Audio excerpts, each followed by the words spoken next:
அது ரொம்ப நாளாக கிட்டத்தட்ட ஒரு மாசமா அவர் வந்துட்டு மாணிக்கம் தாக்கூர் ட்வீட்டு மேலே ட்வீட்டு அதெல்லாம் போட்டுக்கிட்டு பொது வெளியில் பேசுறது, கட்சி தொண்டர்களை எல்லாம் கூப்பிட்டு வச்சு பேசுறது, நிர்வாகிகளை வச்சு பேசுறதெல்லாம் பண்ணிட்டு இருந்தாரு.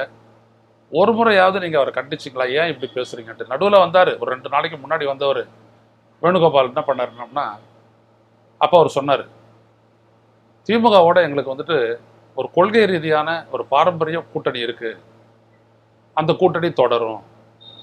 எனவே இது தொடர்பாக யாரும் கட்சிக்காரங்க யாரும் எதிர்கருத்தெல்லாம் சொல்ல வேணாம் அப்படின்னு சொன்னார்.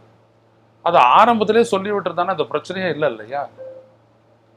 இப்போ இவ்வளோ தூரம் பேசிட்டு நாங்கள் இல்லைன்னா நீங்கள் ஜெயிக்க முடியாது, நாங்கள் அன்னைக்கே 96 கேட்டிருக்கணும், நாங்கள் 2006 கேட்டிருக்கணும், நாங்கள் மிஸ் பண்ணிட்டோம், அப்படி இப்படிலாம் சொல்லிட்டு எல்லாத்தையும் கதையாக விட்டு ஊடகத்தில் அது பெரும் விவாதமாக ஆக்கி திமுக கூட்டணியிலிருந்து வெளியேறுகிறதா காங்கிரஸ்னு ஆளாளும் எழுத பேச விவாதிக்க, இப்படிப்பட்ட நிலையெல்லாம் நீங்கள் தவிர்த்திருக்கணும் இல்லையா?